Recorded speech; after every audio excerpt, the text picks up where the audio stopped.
Bonjour à tous, j'espère que vous allez bien. Bienvenue dans cette troisième vidéo d'électronique analogique, d'électrocinétique. Alors dans cette vidéo, on va aborder le théorème de Mellmann.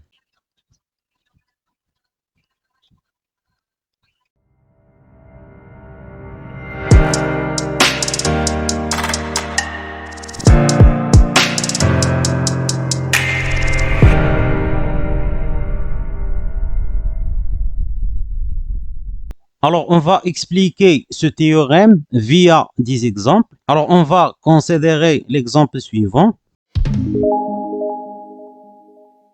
Alors, l'objectif du théorème de Mellmann, c'est de déterminer la tension entre le point, par exemple, A et B, ou bien le potentiel VA, ou bien la tension UAB. Alors, qu'est-ce qu'il dit, ce théorème de Mellmann? Tout simplement, la tension UAB est égale. Alors, on considère la résistance R1, elle est alimentée par quelle tension? Donc, elle est alimentée par la tension E1. Donc, on note E1 divisé par R1 plus la somme. Donc, on voit bien que la résistance R2 est alimentée par la tension E2. Donc, on note plus E2 divisé par R2. De même pour la résistance R3. Elle est alimentée par la tension E3. Donc, on va noter E3 divisé par R3. Ça, pour le numérateur. Alors, pour le dénominateur, on note la somme des inverses des résistances qu'on a. C'est-à-dire 1 sur R1 plus 1 sur R2 plus 1 sur R3. Alors, c'est facile ce théorème de Mellmann. Puis, on peut simplifier l'expression comme on veut. Alors, pour bien comprendre, on va considérer un deuxième exemple.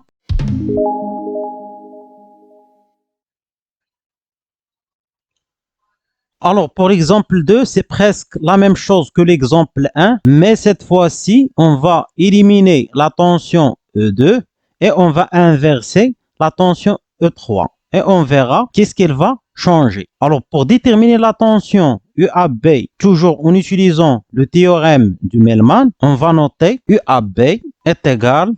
Alors, on voit bien que la résistance R1 est alimentée par la tension E1. Donc, on va noter E1 divisé par R1 plus, pour la tension R2, elle n'est pas alimentée par aucune tension. C'est-à-dire, on va noter 0 divisé par R2 plus, pour la tension R3, elle est alimentée par E3, mais elle est branchée à la borne négative. Donc, on va supprimer ce plus et on va noter moins E3 divisé par R3. Alors, pour le dénominateur, on va noter la somme des résistances, c'est-à-dire 1 sur R1 plus 1 sur R2 plus 1 sur R3. Donc, il faut faire attention. Donc, c'est ça le théorème du Mellmann. Alors, pour appliquer ce théorème du Mellmann, je vous propose un premier exercice d'application.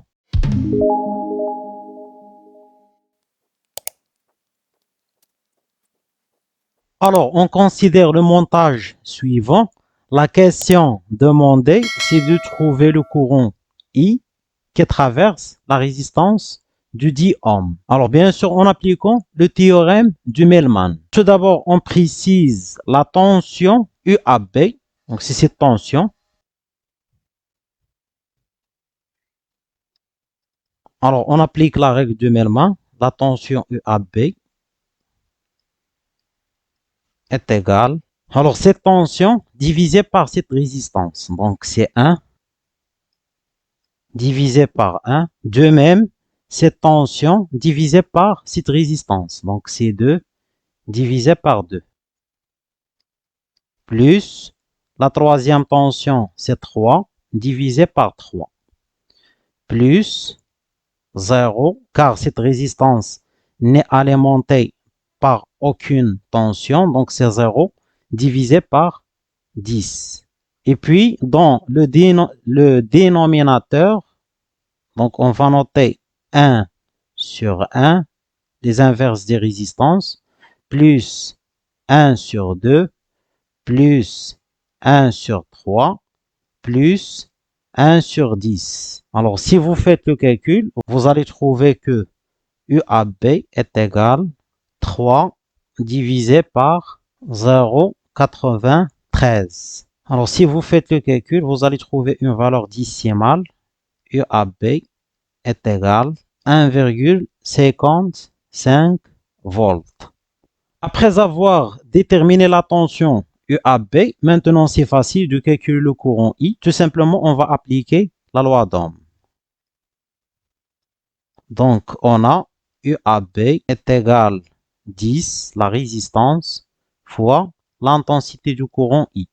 Donc, I est égal UAB divisé par 10. Application numérique, donc c'est 1,55 divisé par 10.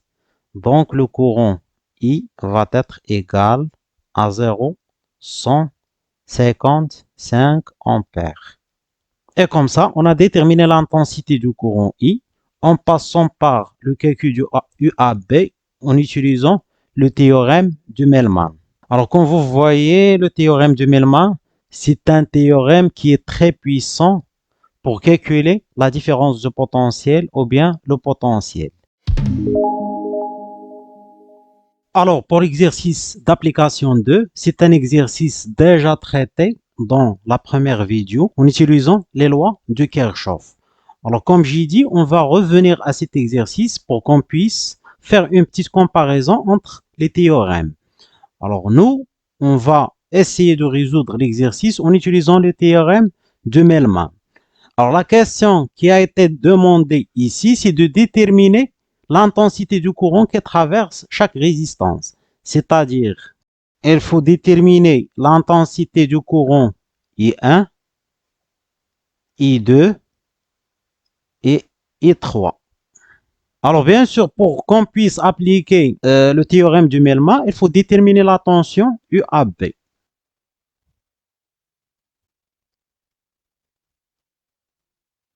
Alors, de nouveau, on va appliquer le théorème du Mellmann. Donc, UAB est égal.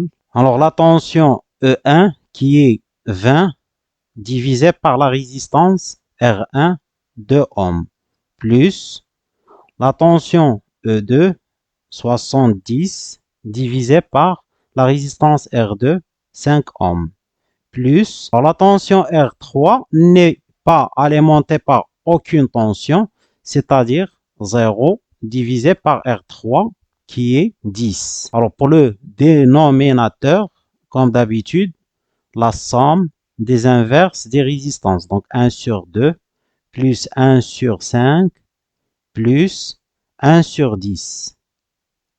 Alors si vous faites le calcul, vous allez trouver que UAB est égal 30 volts. Alors maintenant, si on a la tension UAB, on peut calculer les courants qui traversent chaque résistance. Alors on va commencer par le courant I3. Alors d'après la loi d'Ohm, I3 est égal à UAB divisé par la résistance R3, c'est-à-dire 30 divisé par 10 ohms. Donc si vous faites le calcul, vous allez trouver que I3 est égal à 3 ampères. Alors ça pour le courant I3. Alors maintenant pour le courant I2 et I1, on va appliquer la loi d'Émile. Alors pour la loi d'Émile, pour cette mile, on a la tension U3 qui est UAB et la tension au bord de la résistance R3 va être représentée de cette façon. Alors pour appliquer la loi d'Émile pour cette mile, on va trouver que E2 qui est 70 moins R2 qui est 5 ohms fois l'intensité du courant I2 est égale à la tension UAB qui est 30. Alors, c'est un système ou bien c'est une équation simple. Vous essayez de la résoudre et vous allez trouver que I2 est égal à 8 ampères. C'est la même valeur qu'on a trouvée en utilisant les lois de Kirchhoff.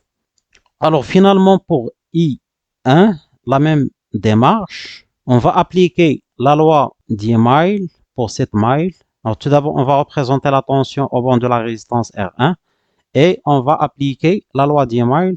Donc on note E1 qui est 20 moins R1 qui est 2 fois le courant I1 est égal à 30. Alors si vous faites le calcul, vous allez trouver que I1 est égal à moins 5 ampères. Alors comme vous voyez, quand vous remarquez que le théorème de Mellmann, c'est un théorème simple et rapide à la fois.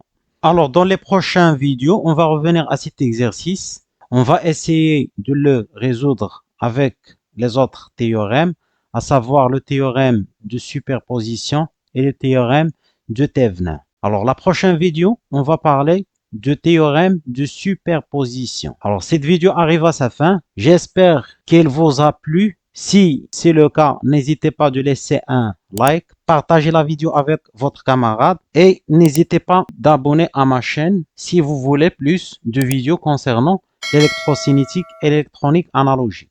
Alors on se retrouve à très bientôt.